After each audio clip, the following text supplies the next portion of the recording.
Buenas noches, bienvenidos, bienvenidas a nuestra tercera conversación en el marco del ciclo 2, Arte y Feminismo en América Latina. Estuvimos hablando en los 15 días anteriores con artistas que son paisas o que viven acá en Medellín. Hemos hablado en la primera semana del mes con Maderley Ceballos, que es la coordinadora de la Cinemateca de Medellín y que estaba acompañada con Catalina Arroyave, una joven cineasta, autora, directora de la película Los Días de la Ballena, una película que les recomiendo, que es muy bella y que habla mucho de Medellín. Entonces, para los que todavía no la han visto, muy recomendada la peli. Luego hemos conversado con Ana Lula Feral, una artista trans que vive acá en Medellín.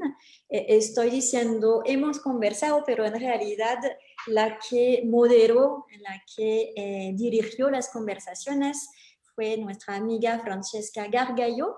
Francesca, quien está hoy también con nosotros, con nosotras. Francesca está en este momento en el DF, ella es mexicana, italiana, tiene la doble nacionalidad. Y entonces, de nuevo, hoy va a conducir la conversación con nuestra invitada de hoy, que es Regina Galindo. Buenas noches a Francesca en el DF y buenas noches a Regina, porque pues yo creo que tenemos solamente una horita de diferencia entre Guatemala, donde tú Hola, hola. Estamos en este momento en el mismo horario. Entonces son las 6:30, pero en Guatemala actualmente son las 5:30. ¿Cómo están? ¿Cómo estás, Violet? ¿Cómo estás, Francesca? Buenas tardes. Muy bien, gracias, Regina José.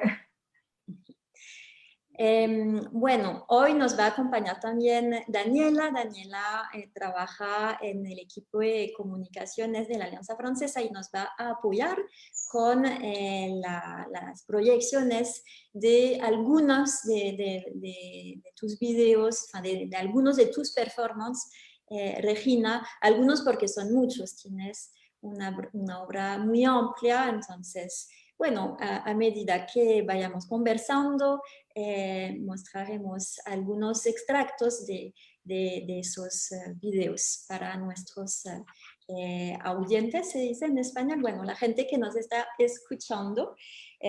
Yo creo que hay gente de varias partes, pues porque lo bonito, lo interesante de conversar a través de este medio de Facebook Live es que por lo menos podemos ampliar un poquito la audiencia, el público, podemos juntarnos a pesar de las distancias físicas, de las distancias geográficas que pues, siguen reales. Bueno, yo antes de darles la palabra a ustedes dos, quisiera desde ya invitar a nuestra audiencia a seguir atenta con el resto de la programación. Como les decía, es una programación que hemos empezado con todo el ciclo 2, Arte y Feminismo en América Latina, a inicio del mes de octubre. Este ciclo lo vamos a terminar la próxima semana, el 27 de octubre, con nuestras invitadas, esa vez desde Chile, desde Valparaíso, las tesis que nos acompañarán, bueno, que conversarán con Francesca sobre varios elementos, pero obviamente hablaremos de su performance, Un violador en tu camino, un performance que atravesó los países, las fronteras y que fue retomado, reinterpretado, traducido por mujeres de todas partes, de muchas ciudades y de muchos países diferentes. Entonces, por favor, queden atentos. Un elemento que les puede también interesar y es que este encuentro Arte y Sociedad que estamos proponiendo desde el Facebook Live, desde varios Facebook Live, desde la página de la Alianza Francesa de Medellín. Lo hemos empezado en el mes de septiembre. Entonces, a partir del 15 de septiembre hemos desarrollado el ciclo 1 de nuestro encuentro. Hemos hablado de temas de actualidad. Yo creo que es obvio que hay como un hilo conductor en todos nuestros encuentros, tanto en las charlas de septiembre como en las conversaciones de octubre. Entonces, como les decía, en septiembre hemos hablado de temas como el arte urbano y las mujeres. Hemos hablado de artes del movimiento y también de estéticas cyborg.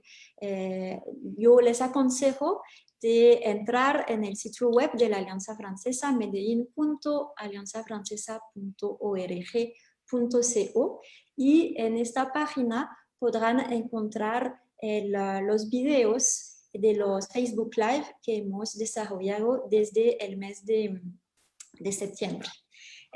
Bueno, entonces ahora les toca a ustedes. Francesca, pues de pronto tres palabras para presentarlas. Francesca, tú eres escritora, poeta, activista feminista y bueno, de pronto nos puedes dar después algunos de los títulos de los libros que de los libros que has escrito y que están también en camino. Y que están en Colombia, que puedan encontrar en Colombia también. Por favor. Y bueno, y Regina es una artista visual, poeta también. También en la página web de nuestro sitio pueden encontrar algunos elementos, algunas mini biografías de nuestras invitadas y de nuestros invitados del mes pasado, donde pueden después también investigar un poco más en función de los intereses que les habrán despertado en algunas de las direcciones esas charlas y estos encuentros. Entonces, bueno, yo les doy la palabra de pronto a ti, Francesca, que vas a moderar el encuentro, la conversación.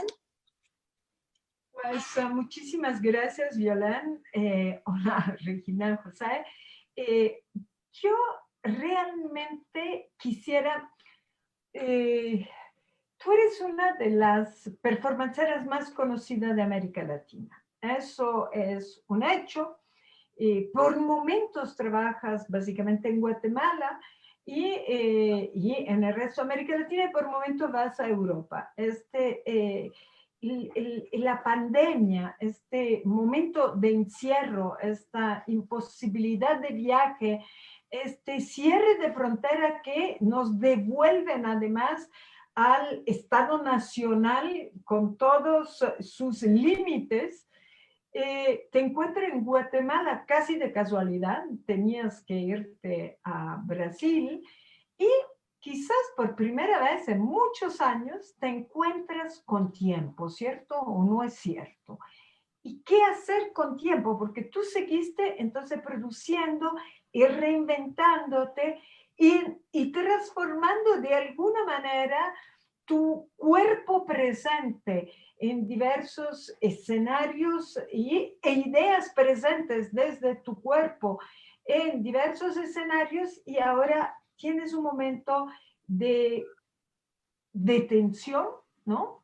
Te detienes, te quedas en el ámbito de tu casa, en una relación con tu hija y con tus personas más cercanas, infinitamente más cercana, porque el tiempo también es cercanía. ¿Y qué sucede con Regina José Galindo, tan movida, tan productora, tan creadora además de un estilo propio que es reconocible en cualquier performance? ¿Qué sucede con ella cuando se detiene en un lugar? Bueno, creo que, ¿verdad? Las emociones han variado desde el 13 de marzo, que fue cuando cerró el país. Marzo, abril, mayo, junio, julio, agosto, son 9, 10 meses, ¿no? Creo que los primeros meses no estaba completamente consciente, ¿no? El shock fue muy duro, fue una reacción muy normal, es decir, el miedo a qué iba a pasar con mi trabajo y con las posibilidades económicas, ¿no? Es decir, para yo sobrevivir tengo que viajar. Es muy difícil que yo consiga una forma viable de mantenerme económicamente en Colombia desde Guatemala. Y entonces básicamente esta fue como la primera ruptura, ¿no? Que me afectó muchísimo. Tuve mucha suerte, me gané un grant para artistas en riesgo, es como se llama artistas, ¿verdad? Detenidos por COVID. Y esto fue quizás, no fue, habrá sido en abril, mayo, y creo que ahí hubo una especie de respiro. He seguido produciendo, es decir, los primeros meses hice una serie de ejercicios en mi casa, cadáveres exquisitos, y luego empecé un proyecto al cual le tengo mucha estima, que se llama Agencia de Desempleo, que más que un proyecto performático era un gesto, ¿verdad? Entre esta línea entre el arte y el activismo. Surge, ¿no? La agencia de desempleo surge desde esa misma sensación de desamparo y vulnerabilidad que yo siento, ¿no? Estoy completamente en pausa, a la deriva. eh, Me invitan de un proyecto en México, del Museo Amparo. Ellos me financian un proyecto y creo que ese es el detonador para entender, todavía hay instituciones de arte, todavía hay algunos espacios que tienen liquidez económica, ¿no? Es decir, de qué manera yo como artista puedo movilizar un poco esa plata que queda en algunos espacios, espacios a los que yo tengo acceso como artista, que son galerías, museos, coleccionismo, etc., y mover esa plata para otros sectores, ¿no? Eh, Cuando uno hace este tipo de proyectos, especialmente la agencia, son las cuestiones muy utópicas, ¿no? Porque el proyecto surge en un inicio con la idea, es una agencia de desempleo y voy a conseguir un financiamiento muy alto de un museo muy grande y voy a poder emplear a 5 trabajadoras sexuales trans durante un mes y eso les va a cambiar la vida. Esta era la premisa inicial, ¿no? Obviamente fue cambiando, girando, porque no conseguí esos grandes presupuestos, conseguí muy pequeños presupuestos y entonces es cuando yo decido, no importa cuánto se consiga, ese dinero en este momento está haciendo falta y lo importante es redistribuirlo a otros sectores. Así que lo que hacemos es dividirlo por sesiones, ¿verdad? Hicimos una sesión con trabajadoras sexuales trans, una sesión en México con trabajadoras domésticas desempleadas, una sesión en Chile con cocineras desempleadas, en Guatemala trabajamos con artistas de circo y actrices de teatro también en paro. Y la última sesión, por lo menos en lo que me quedo ahora, es con una sesión también de actrices y teatro y danza en Brasil. Y bueno, he seguido, la verdad es que sí necesito todo el tiempo estar ocupada, es parte de mi yo. Entonces, si en estos 9 meses yo no me sigo moviendo y sigo haciendo ejercicios, creo que el golpe hubiera sido mucho más duro, ¿no? Por otro lado, lo que mencionabas, me costó verlo un poco, ¿no? Tuvo que pasar el shock del inicio del paro, ese susto de quedarme en Guatemala. A mí me causaba mucho, mucho susto estar tanto tiempo en mi país, no estaba ya acostumbrada. Y ese susto tiene que ver con amenazas que puedes llegar a recibir por tu trabajo artístico, por el hecho mismo de que sientes que tu arte es en cuanto tú lo puedes mover hacia otros lados, al hecho concreto que en ocasiones la vida doméstica o la vida asentada a ciertas mujeres nos puede dar mucho miedo también, ¿no? Sí, pues no, a mí la verdad es que he recibido amenazas de forma muy esporádica. Sí, durante la pandemia, sí, efectivamente, creo que fue el día de la independencia, recibí unas amenazas por las redes. Que es Algo el 15 de septiembre, estamos hablando con Colombia, entonces el 15 de septiembre es el Día de la Independencia en Centroamérica, sí. Es el día de la independencia en Guatemala. Yo había hecho unas publicaciones y supongo que las amenazas vinieron de esas publicaciones. Realmente las amenazas que he tenido en el país son cosas sin sustancia. Nunca he sentido temor de estar en mi país por mi trabajo. creo que corresponde más, ¿me entendés? A un miedo económico, a que estoy acostumbrada a moverme y a las realidades que un artista o una artista en Guatemala tiene muy, muy difícil, casi imposible, la vía de mantenerse económicamente, ¿no? Entonces creo que de ahí provenía básicamente la raíz del miedo. Y de hecho, ¿me entendés? Si no hubiera sido por este gran, o no hubiera sido por mis galerías, o no hubiera sido, ¿me entendés? Por este tipo de eventos que todo el tiempo estoy en lives o dando clases, dando talleres, también es esta cuestión, ¿no? Yo previamente a la pandemia nunca había dado un taller en mi vida y me negaba a hacerlo. Es decir, yo siempre había creído que para el taller no se hacen, o sea, para enseñar performance no se hacen talleres, ¿no? Y Ujú. durante la pandemia, pues a eso me he dedicado, he estado todo el tiempo dando talleres y generalmente me he movido en Latinoamérica, que es algo que antes no hacía, ¿no? Entonces, pues he ido encontrando el lado bueno también de la pandemia con el tiempo, ¿no? Otra cosa que tú decías y que es cierto es, yo nunca me había vivido como madre, ¿no? Y entonces esta situación de estar con mi hija 24/7 ha sido lo más maravilloso, ¿no? Entonces, ha tenido sus cosas muy duras, pero me abrazo a las cosas positivas.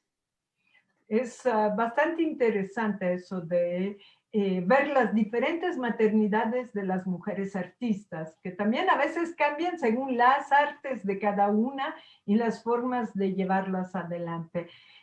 Yo tengo amigas performanceras que han vivido con sus hijas, que han hecho performance desde el embarazo. Tú misma lo hiciste cuando a los 4 meses de embarazo te encerraste en una, bueno, pues en una prisión visual que era una red de pesca, ¿verdad?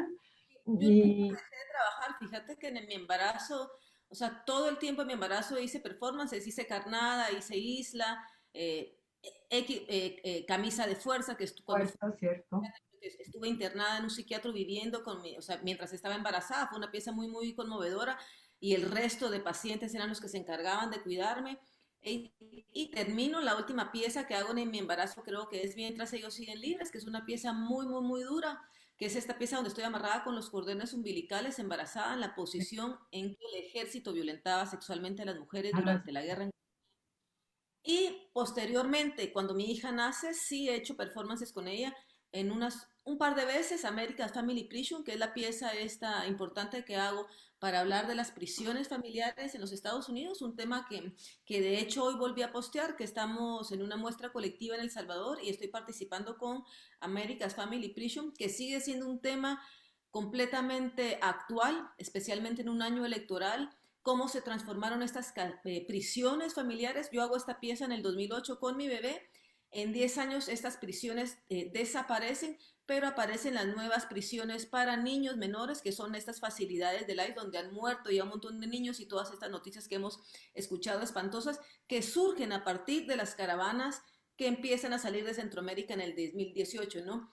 Actualmente en la pandemia salió otra nueva caravana desde Centroamérica a los Estados Unidos que fue detenida aquí en Guatemala, pero los niños y los menores que fueron separados desde el 2018 y 2019, hay miles de niños que se mantuvieron durante la pandemia en estas prisiones que son unos campos de concentración donde han muerto niños guatemaltecos. Es decir, tenemos el registro. Yo trabajé con 5 familias familias a las que sus hijos se murieron dentro de estas facilidades, estas cámaras de tortura. Y durante la pandemia Estados Unidos no tuvo ningún tipo de control o cautela o cuidado con esta población que quedó encerrada en estas prisiones.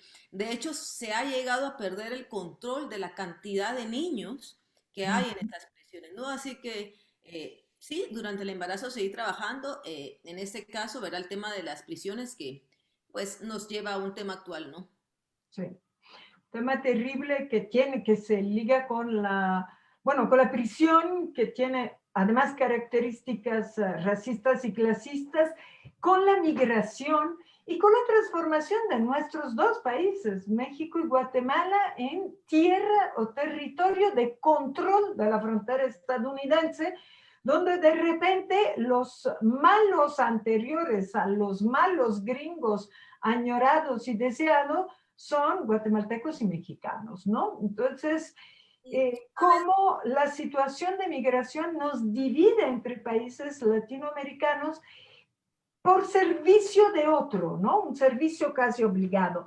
Pero bueno, yo regresaría un momentito a cómo es posible, y gracias al cielo, que no hayas vivido amenazas muy fuertes, porque tu obra, sobre todo tu obra inicial, la obra que empezaste a finales de los 90, fue una obra muy, muy clara contra el genocidio que ocurrió en Guatemala, bueno, durante toda la guerra, pero en particular durante los 8 meses de dictadura de Ríos Montt.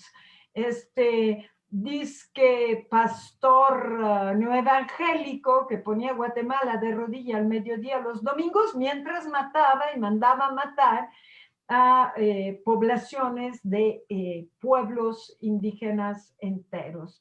Y creo que una de las obras que a mí, que además yo tuve la suerte, el honor, la impresión de presenciar en 2003 fue ¿Quién puede borrar las huellas? Que me encantaría si la pudiéramos pasar para que la gente que está que está escuchando este diálogo sepa de qué hacías tan pronto como en 2003, en un momento muy particular de Guatemala, cuando el dictador pudo llegar a ser elegido como presidente de la República.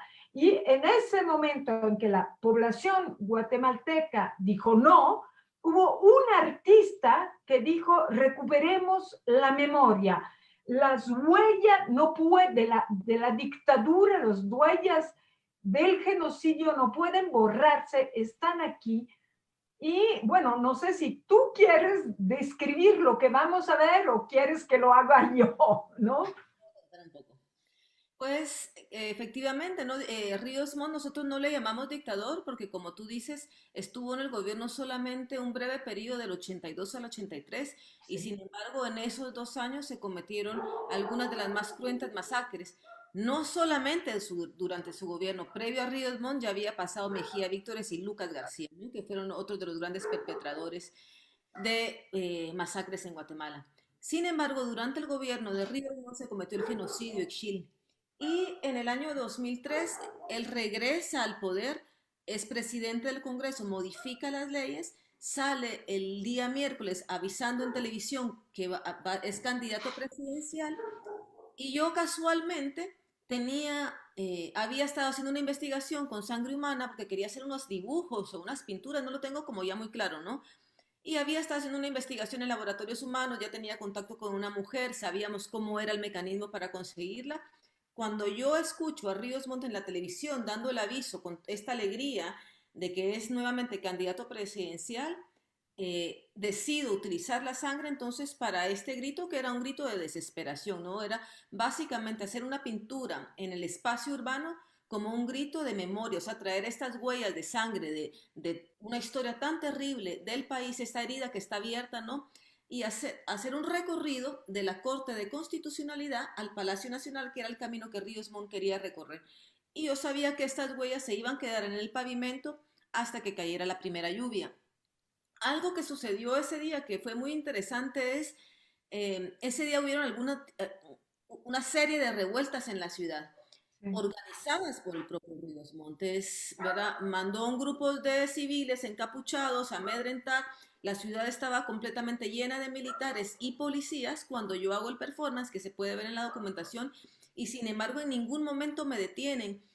Cuando he visto el video, me doy cuenta que hay personas que son evidentemente del Estado por el tipo de pelo que parecen como orejas militares que me están siguiendo y están documentando y sin embargo nunca me detienen, ¿no? Porque no era una cuestión frontal, era algo que supongo que no entendían, había una poética de por medio y creo que eso es lo que logra el arte, ¿no? Logras transmutar, ¿verdad? Un grito a través del arte y esa transmutación puede que sea más difícil de captar para ciertas organizaciones o ciertos individuos. Y creo que eso fue lo que me permitió a mí el poder terminar el performance. No es que la policía y los militares se sentían extrañados ante este elemento sangre, del que no entendían, quizás sentían un poco de miedo o un poco de prejuicio, un poco de verdad esta cuestión de la brujería, de la santería, me puede pasar algo si me acerco y me dejaron pasar, ¿no? Y pues Efectivamente, la pieza tuvo el eco que esperábamos, ¿no? Pues ha servido, no solo sirvió en ese momento para poder hablar de la situación, sino conforme el tiempo, pues ha contado un pedazo de la historia de Guatemala. Y sí he tratado el tema del genocidio posteriormente en el 2013, cuando fue el juicio en el que se cambió la historia del país. En este juicio es un juicio que ganamos, es decir, esa verdad y ese triunfo no se lo van a arrebatar jamás a la población guatemalteca. Es un juicio que se anuló, es decir, Río Edmond fue condenado por genocidio a 80 años. 10 días después, las familias oligarcas que controlan económico el país deciden anular este juicio, ¿no? Pero sin embargo, nosotros sabemos que él es un genocida y esa verdad nadie la va a cambiar. Y en el 2013 hago igualmente una serie de piezas sobre el genocidio. ¿Por qué nunca he recibido algún tipo de amenazas o me siento en riesgo? Porque creo que los artistas y pensadores y poetas en este momento, en estos años, desde que yo empecé a producir, desde que nuestra generación empezó a producir, no somos un peligro para el Estado. Recuérdate que durante la guerra en Guatemala, que es muy similar a la guerra que sucedió en Colombia, en el sur, es decir, muy poca gente sabe esto, ¿no? Pero mucha gente habla de las guerras en el sur. Las peores guerras, y esto no se trata de quién sostiene el trofeo, se trata de hablar con la verdad. La peor guerra de todo el continente ha sido la de Colombia, la más larga y más sangrienta. La segunda es la de Guatemala. Cuando inicia el conflicto de Guatemala, Guatemala es un como conejillo de India, se pone en práctica todas las estrategias que se van a mover posteriormente al sur. Entonces, durante los primeros años de la guerra en Guatemala, empieza en el 54 legalmente, porque inicia unos años antes, evidentemente se encargan de anular, desaparecer a todo individuo que puede ser pensando, que puede ejercer una fuerza de lucha. Después de la guerra, los mejores artistas guatemaltecos de la época se vinieron a refugiar a México, en efecto. La mayoría de artistas, escritores, pensadores tuvieron que salir en el exilio. Grandes poetas, grandes pintores y también pensadores políticos, ¿no? Importantes, mujeres y hombres. Digamos, bueno, pues el feminismo mexicano le debe muchísimo a la IDEFOPA y ella es indispensable para la cultura feminista de este país y era guatemalteca, ¿no? Son historias tremendas, ¿no? Porque ellas son mujeres poetas que van al exilio a México, regresan a Guatemala por algunas... Y las desaparecen. Y no solo las desaparecen, es decir, sufren todo este tipo de tortura previa, ¿no? Y es la historia del país. A lo que quería llegar... Le damos un tiempo, si es posible, Violén, para ver quién puede borrar las huellas, para ver realmente el impacto que puede tener en una ciudad la obra de arte de una artista que decide intervenir la ciudad. Vale. ¿Sí? Y eso puede. Sí.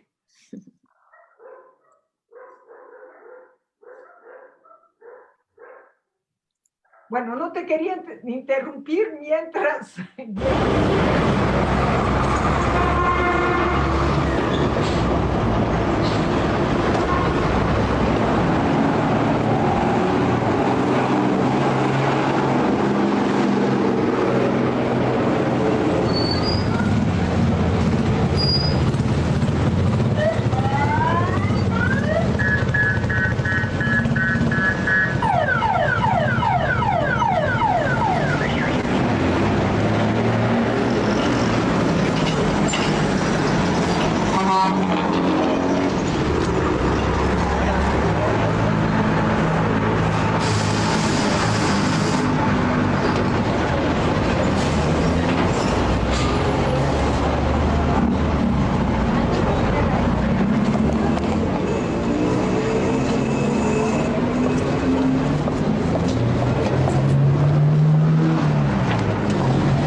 De hecho, Regina, con esa obra fue que tú ganaste León de Oro como mejor artista joven, ¿cierto? En el 2005. Era por dos trabajos, por este video y menoplastía, que es un procedimiento quirúrgico al cual me someto para denunciar esta situación de trata en el país. Ajá. Quería contarle a Francesca un poco que eh, quienes están en riesgo en Guatemala es una situación muy similar a Colombia, son las y los defensores de los recursos. Eh, Ujú.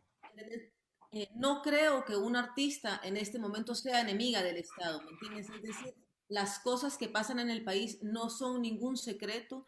A través de las redes esa verdad está más que dicha. Es decir, yo no estoy haciendo una denuncia que no se haya hecho antes o estoy hablando de una verdad que no se conozca, ¿no?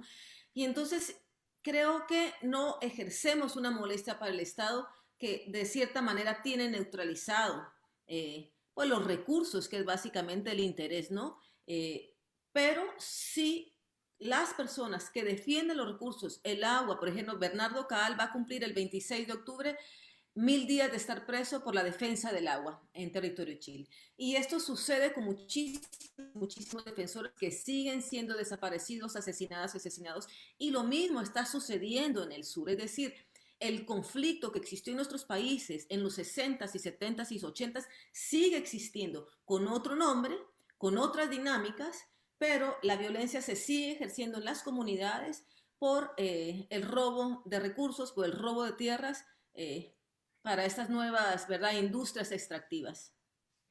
Yo recuerdo hace 35 años que para ir de Belice a Guatemala cruzaba una selva maravillosa, muy peligrosa, llena de caibiles, pero una selva que se atravesaba en más de 12 horas, ¿no? Y hoy en día el Petén ha sido arrasado y todas las tierras del Petén han sido dadas a generales, a los mismos generales que de alguna manera fueron reconocidos por la derecha y por los terratenientes y por los políticos guatemaltecos como aquellos que habían salvado el país. En realidad lo habían ensangrentado.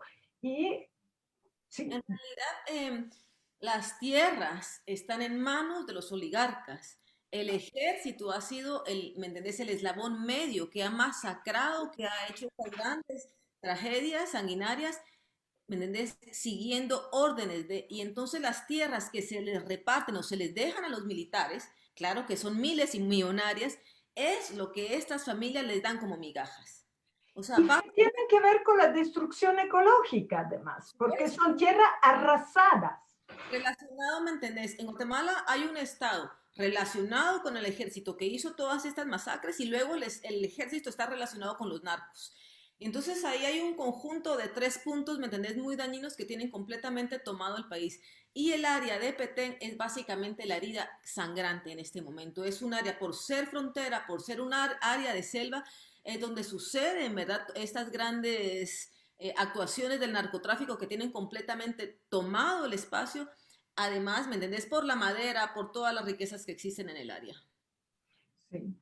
Oye, yo creo que es sumamente importante ver la relación que tú como artista, sin creerte el rol de artista como punta de lanza del pensamiento de un país, ni mucho menos como dirigente de una opinión, sin embargo, constantemente trabajas para llevar a la conciencia del mayor número posible de personas a través de actos de alto impacto con tu cuerpo en juego y con el cuerpo de otras y otros que están ahí, por ejemplo, personas que son capaces de estar de pie un día y una noche, por lo menos, en algo como el Monumento a las Desaparecidas, que es un performance muy reciente,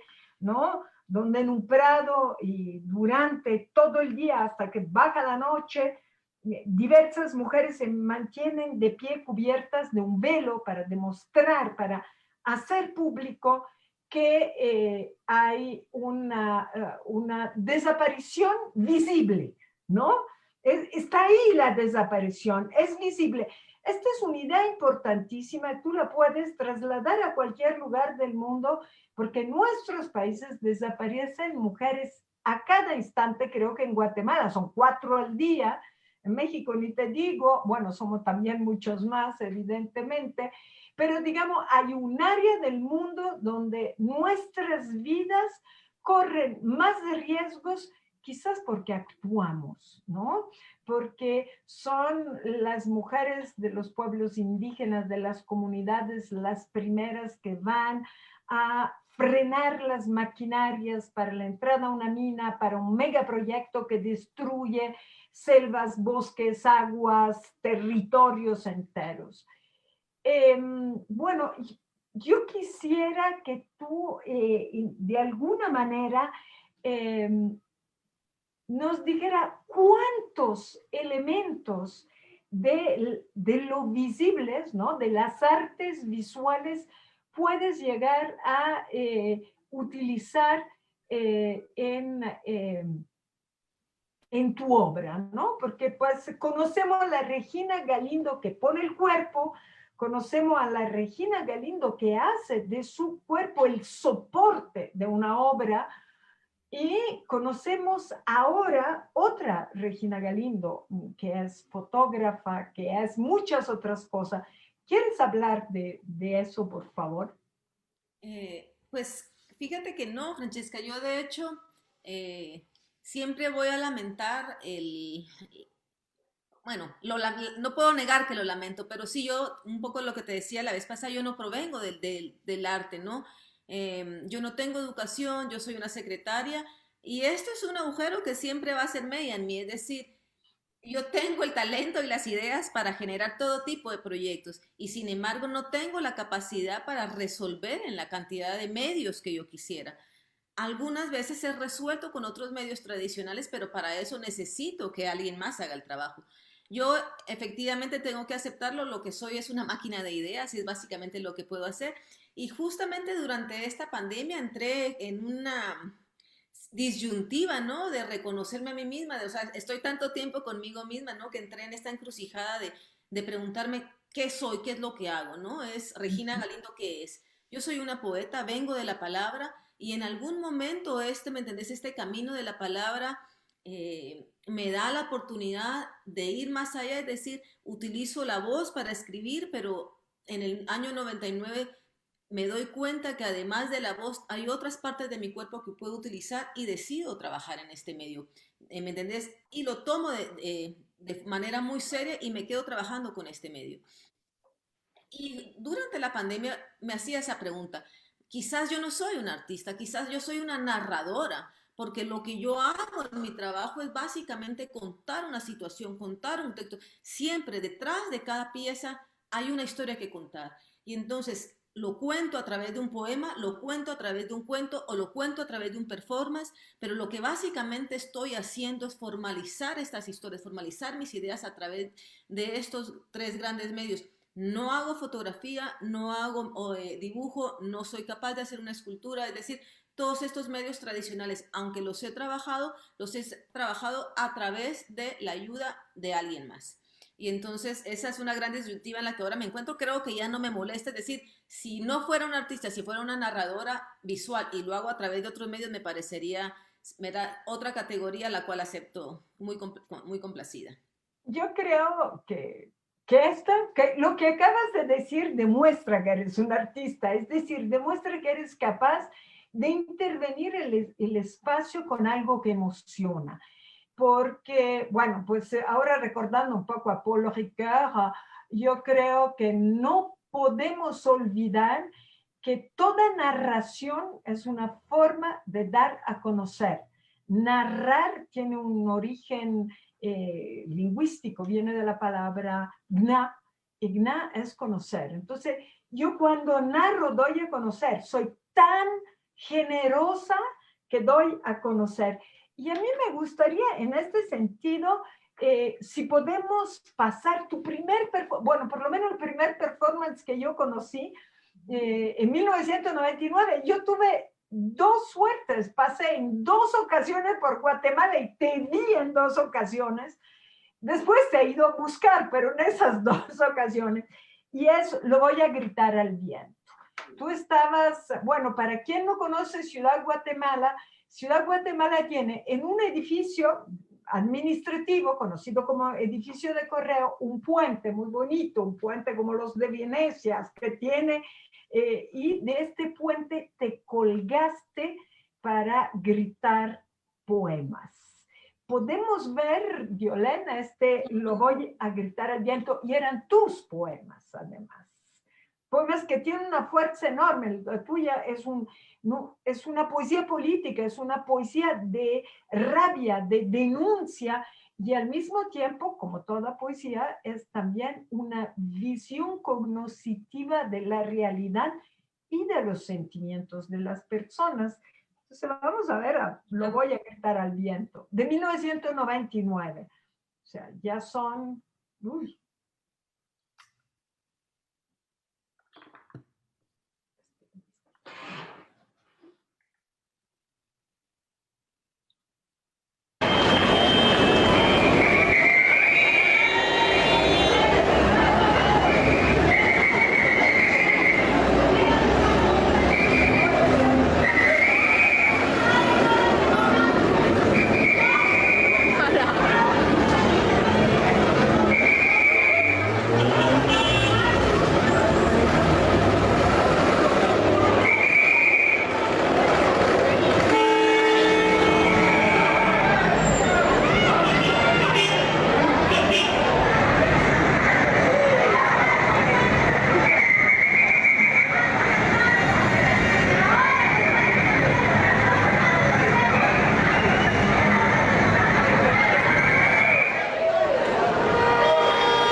Pues a mí me vuelve a emocionar, ¿no? Porque tú deshojas poemas, los lees, los entregas y después bajas, te descuelgas hacia un público que va volviéndose emotivamente comprometido contigo mientras haces el performance, porque en un principio es realmente agresivo, los autos pasan pitando, la gente se siente extraña, no tiene sorprendida, pero a final de cuentas no tanto, y de repente aplaude, apoya.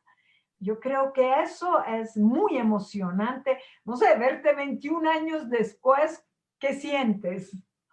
Bueno, ese performance en particular es muy, muy emotivo para mí. Pasaron muchas cuestiones durante el proceso, ¿verdad? Mientras estaba yo colgando ahí arriba, cuestiones importantes como eh, toda la algarabía que produjo posterior, ¿no? Es decir, cuando hacemos este performance y se toma el espacio público, importantísimo ver cómo se maneja, ¿no? Cómo empieza a tomar un ritmo a través de esa intervención que nosotros hacemos desde el arte, ¿no? Es el pito de los autos, llegó la policía, llegaron los bomberos, y entonces a mí me da como una especie de emoción de pensar de que este país está lleno de conflictos, pero el espacio público nos sigue perteneciendo y podemos hacer este tipo de locuras, de colgarnos en un edificio enigmático además, ¿no? Porque este es un edificio construido por Ubico, que Ubico sí fue un terrible dictador al cual el país le sigue rendiendo plebiscito, ¿verdad? Porque lo ven como el gran... Desarrollador. del pasado, ¿no? Que mantenía al país, le llamaban a Guatemala la tacita de plata en su época, pero porque era un dictador, un asesino, entonces tenía al país en una represión con un terror terrible. Y de su época son estos edificios y además que nos remiten a este pasado militar en Guatemala, que no es un pasado, no es una forma de decir el pasado nunca dejó de estar atrás. Y bueno, posteriormente el performance tuvo este efecto que fue de cierta manera muy gracioso porque salió en todos los periódicos al día siguiente. Me costó muchos, muchos años, créeme, en el país que la gente en la calle me preguntara, ¿usted es la de correos? Es decir, se quedó como un estigma, no sé, hasta que yo dejé el país en el 2003, creo que me logré quitar un poco esta etiqueta. Sí, pero digamos, a la vez esta etiqueta es la que te hace reconocible como la artista guatemalteca que desafía un arte conservador. En Guatemala el arte era muy conservador. Eh, sí, Pues no yo fui la primera persona que hizo performance. Antes sé. de mí ya Sandra Monterroso había trabajado con el medio, antes de Sandra, Francisco Aullón, que ya está muerto. También Aníbal López había hecho algunas piezas de arte acción, que también Aníbal murió en el 2014. Y pues no, ¿verdad? Esto fue como lo que surgió en estos años posteriores a La Paz. Es decir, yo no fui la primera, pero quizás este performance de correos, por haber sido en el espacio público y haber tenido este ruido posterior, fue que quedó establecido como el performance en el país y no fue así. Sí, y creo que han cambiado tus formas de intervenir el espacio público en Guatemala y sin embargo siguen siendo de alto impacto y siguen siendo de fuerte impacto para la gente. Yo quisiera de alguna manera relacionar una de tus más recientes obras públicas, absolutamente públicas, como No Violarás, que creo que es de este año, ¿no? O, sí, ¿no? Inició en el 2012, es un proyecto que inició en el espacio público en el 2012 y que le ha dado la vuelta a varios países. En Montevideo fue muy impactante, ¿no? Porque la gente quedaba impactada y no sabía cómo reaccionar, ¿no? Pero bueno, has tocado varios países y has tocado con tu cubo, porque ahora lo vamos a ver si nos permites, y quisiera mostrar también esto. Tú antes decías, yo no soy un artista porque necesito del soporte de otro para hacerla. No hay artista que no tenga necesidad del soporte. El arte es un hecho colectivo, aunque haya algunas ideas y algunas creaciones que vengan de una persona que empieza a mover el espacio para que el arte sea. Yo como escritora no existiría pues sin editores, no existiría sin lectores, lectoras, no existiría sin una correctora de estilo, sin una correctora de galeras, sin críticas y críticos literarios. Entonces, bueno, No Violarás es un cubo, probablemente tú has diseñado la ubicación de dónde ir a ponerlo, hay una decisión, pero hay fotógrafas, fotógrafos, emplazadoras de tu obra y también gente que interviene muros, ¿no? Que creo que es algo muy importante. Las mujeres nos tomamos los muros públicos, ¿no? El proyecto inició con una valla pública en Guatemala, alquilada por mí, rentada por mí durante 3 meses. Un dinero que fue a arcas del dueño del sistema de vallas, ¿no? El sistema de vallero es una cuestión comercial. Creo que fue muy importante hacerlo en Guatemala porque se puso en una avenida donde habían sucedido una serie de violaciones colectivas. Esto fue en el año 2012.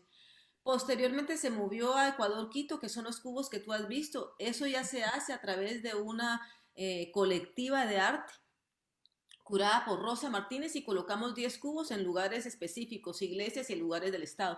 Y luego en Montevideo, ¿verdad? Hacemos otra versión del novio Laraz, que es no pagar por los cubos, no pagar a valleros, sino simplemente tomar los espacios públicos. Creo que fue una solución brillante.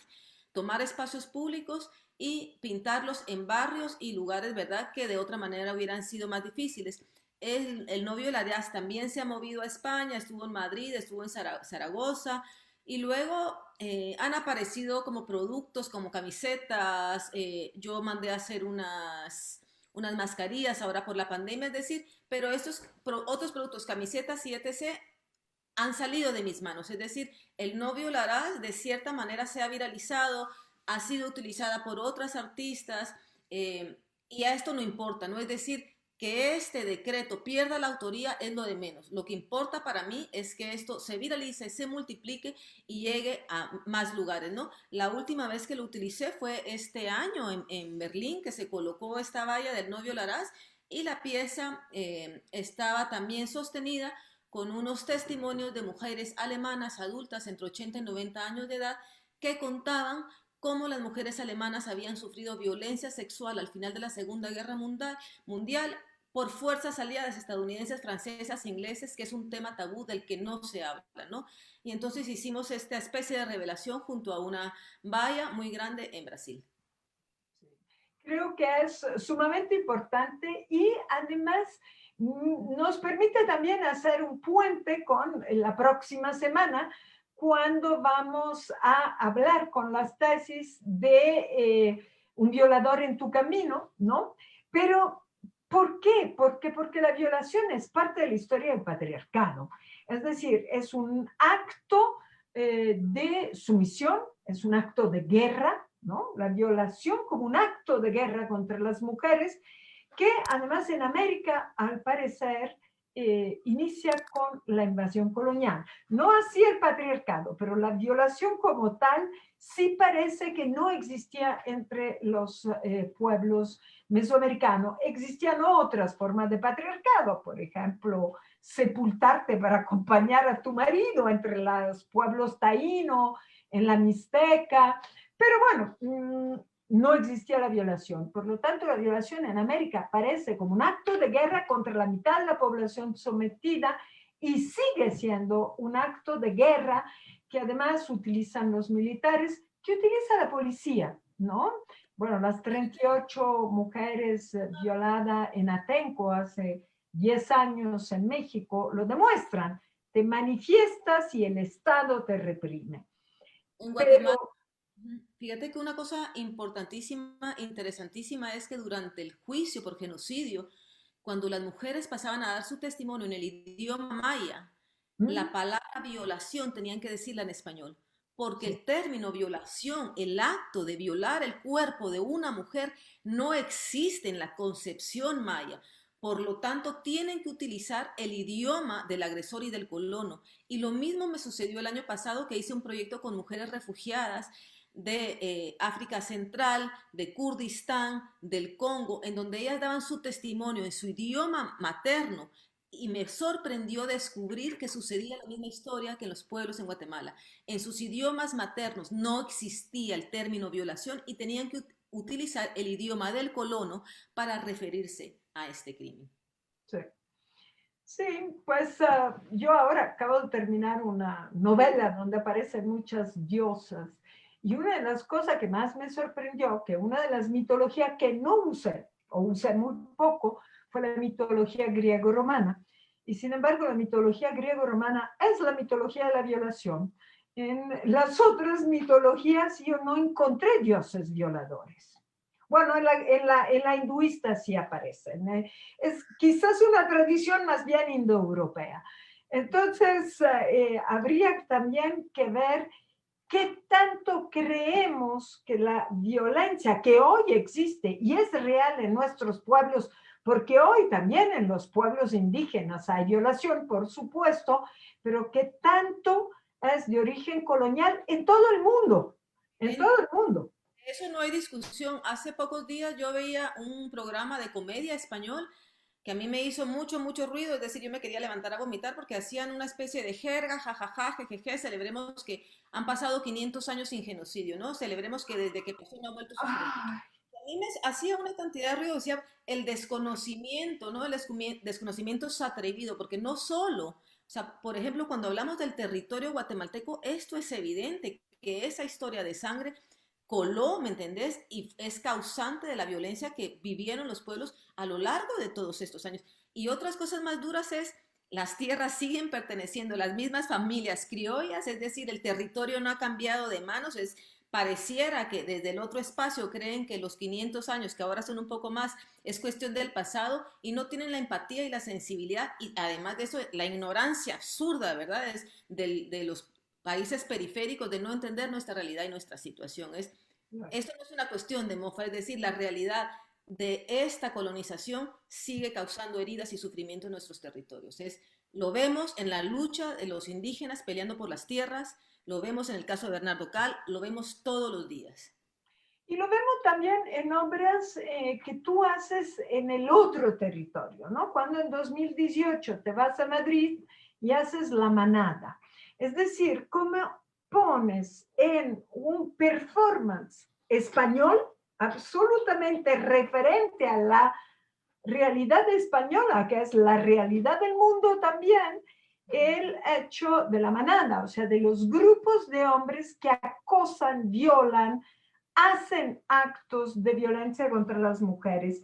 No vamos a pasar la manada porque vamos a darle la palabra a quien estará seguramente escuchándote y te querrá hacer muchas preguntas, pero la manada es un performance filmado también de forma muy fuerte desde lo alto con una luz que se centra sobre ti, ¿no?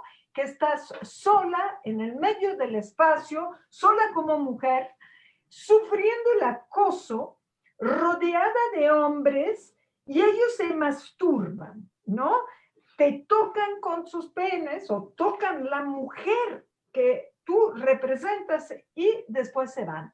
Es decir, esta manada que agrede porque el mandato de masculinidad, como diría Rita Laura Segato, está ahí. Hay que agredir para ser hombre. Y que tú reviertes diciendo, puede haber otro mandato. Y otro mandato es, no violarás. En este sentido hay una continuidad entre tus obras que hace que hace un mensaje estético además. Bueno, si quieres decir algo y después pasamos, Violet, la palabra, ¿quién habrá escrito o te estará ya insistiendo para hablar, no?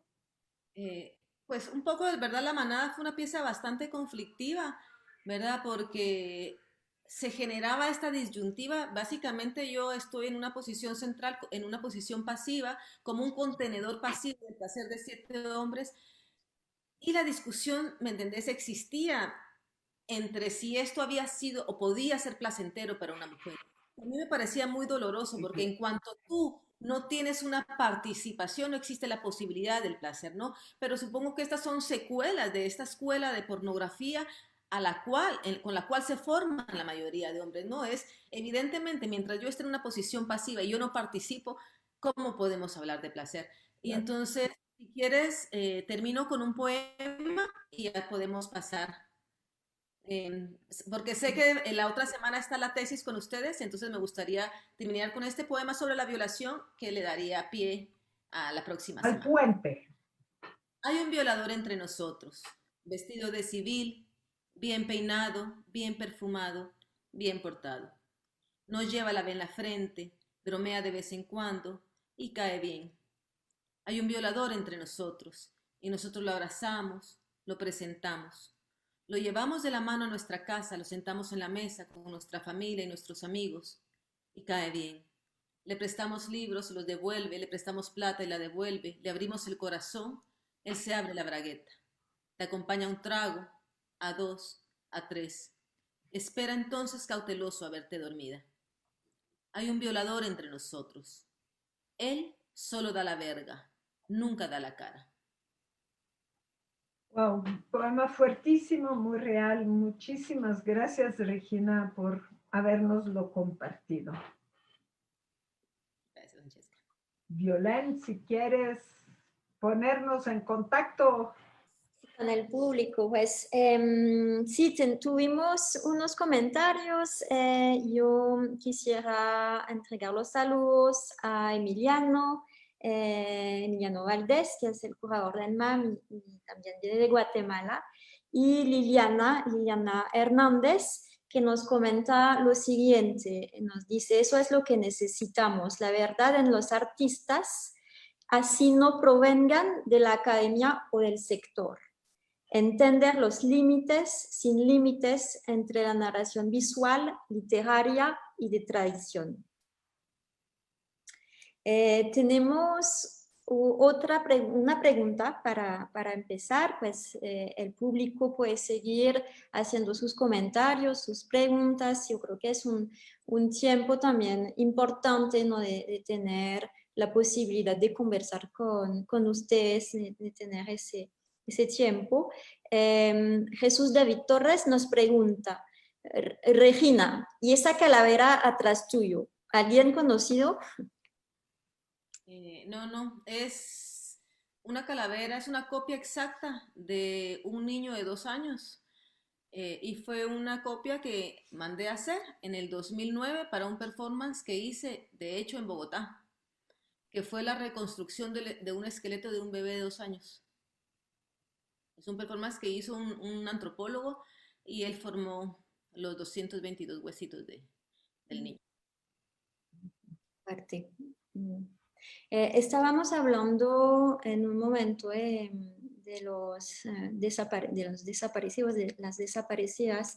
Me gustaría de pronto que viéramos tu obra que se llama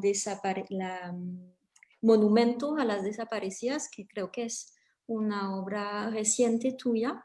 Si nos puedes contar un poco también sobre esta obra, porque en realidad, a pesar de que tú estés en Guatemala, Francesca en México, yo en Colombia, pues hay muchos elementos tristes que vinculan los tres países donde nos encontramos, ¿no? Entonces, no sé si nos puedes dar decir algunas palabras sobre esta obra. Este fue un proyecto, la primera, o sea, surge después de una intervención que hago en el espacio con un amigo, con un colega artista que se llama Juan Esteban Calderón.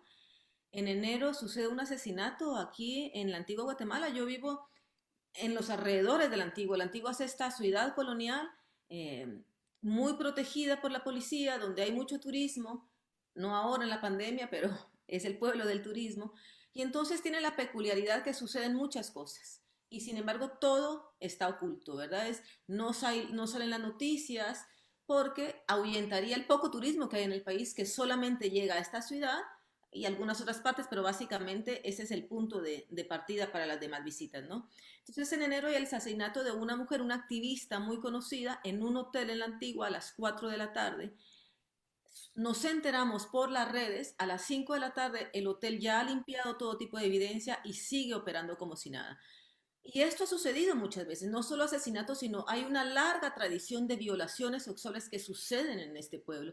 Entonces nosotros hacemos una intervención en el Parque Central en donde desaparecemos las 4 sirenas de la fuente con unas grandes mantas en donde dicen: en Guatemala desaparecen 4 mujeres al día, en inglés, español y en un idioma maya, y esto causa mucho revuelo, se viraliza.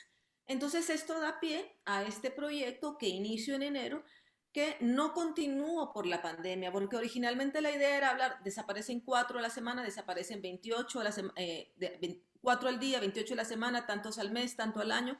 Era un proyecto que iba a tener una continuidad que tuve que detener en enero, y básicamente en enero entonces era la segunda parte de hablar de las 28 desapariciones que suceden de mujeres diariamente. Esta suma, aunque parezca increíble, en vez de bajar durante la pandemia, aumentó. En la actualidad son de 4 a 7 mujeres que desaparecen. Y en los últimos meses y en las últimas semanas en Guatemala no entendemos qué es lo que está pasando, pero están sucediendo una serie de secuestros a mujeres jóvenes. A los pocos días aparecen torturadas y asesinados, es decir, los índices subieron de una forma alarmante, y adicionalmente han sucedido una serie de secuestros de madres con sus hijas. Los pandilleros, la Mara 18, sacó un comunicado diciendo que ellos no eran los responsables de estos crímenes y que tendríamos que voltear a ver al Estado. O sea que estamos en una situación muy, muy crítica. Esta no es la primera vez en que el Estado ejecuta para poder desviar la atención. Esto no es una acusación directa, pero podría ser. Es decir, en este momento en la pandemia, además de esta crisis del hambre, hay una situación de violencia hacia nosotros, hacia nuestros cuerpos, que subió y que se multiplicó de una manera muy dura. Y Sí, entonces pues en Berlín lo que hacemos es trabajo con 27 mujeres, hacemos un open call, estamos cubiertas, y no fue todo el día, empezamos en horas de la tarde y esperamos hasta la caída del sol para desaparecernos junto con la caída del sol. ok, lo vamos a mirar.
Francesca, antes de que empezáramos este programa, estábamos conversando justamente acerca de esta obra y de lo impactante de ver el paso del tiempo, ¿no? Con esa luz que va degradando. Viviendo, hasta desaparecernos, ¿no?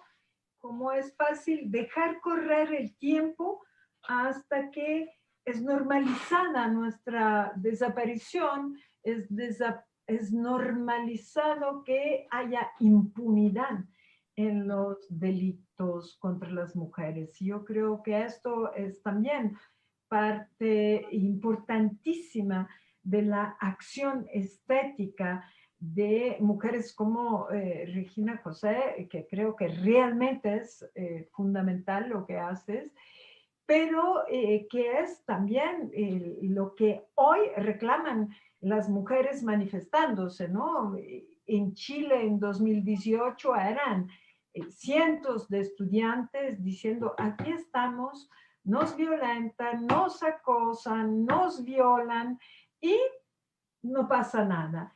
en México, el 3 de septiembre, grupos de madres de desaparecidas y desaparecidos tuvo que amarrarse en unas oficinas de derechos humanos para que hoy empezaran a actuar y abrir las carpetas y empezar a investigar.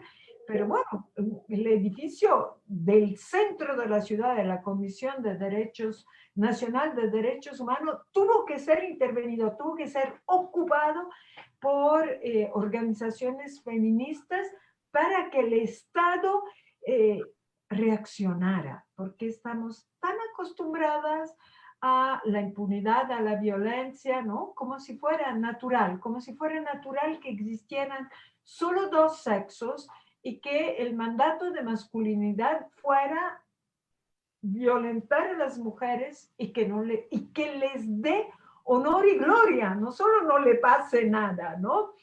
Y creo que eso es algo que quien presencia o está el tiempo de una obra estéticamente tan impactante como los performances de Regina, pues digamos que son ideas que nos mueven, ¿no? Y que son emociones que vienen de lo visual, pero también de lo vivido, ¿no? Sí. Bueno, esta De ahí, pieza dio pie a otro trabajo estando en la pandemia. Es la primera vez que yo dirijo en la distancia. Voy a compartir pantalla para contarles un poco de este proyecto.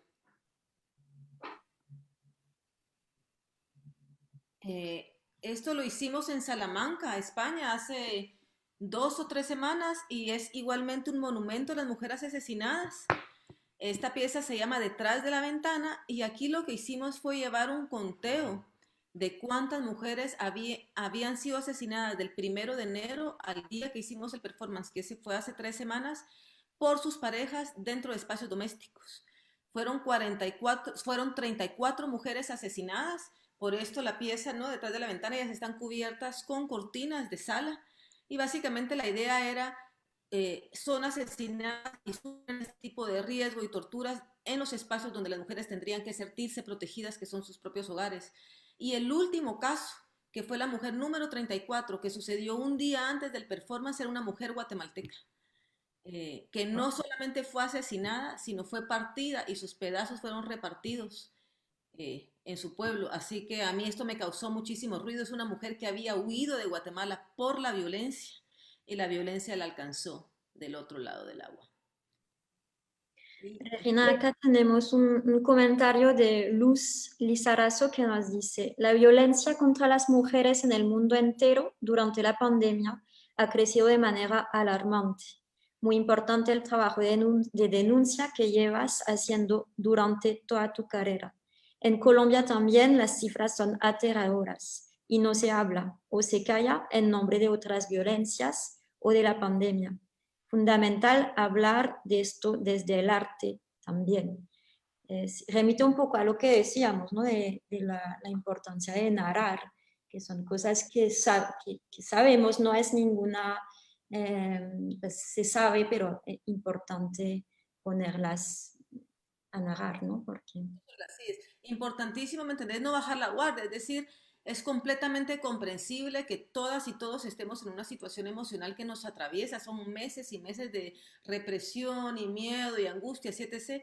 Pero aún en medio de esta situación que es tan adversa, ¿me entiendes? Nuestra responsabilidad es mantenernos firmes, es decir, cada quien con la fuerza de su cuerpo, con la fuerza de su voz, con las herramientas que le quedan, en medio de esta situación tan adversa, mantener la lucha, ¿no? Es mantener el espíritu, no dejarnos opacar, es decir, porque tenemos que mantenernos con los ojos abiertos y ser siempre una fuerza de resistencia, ¿no?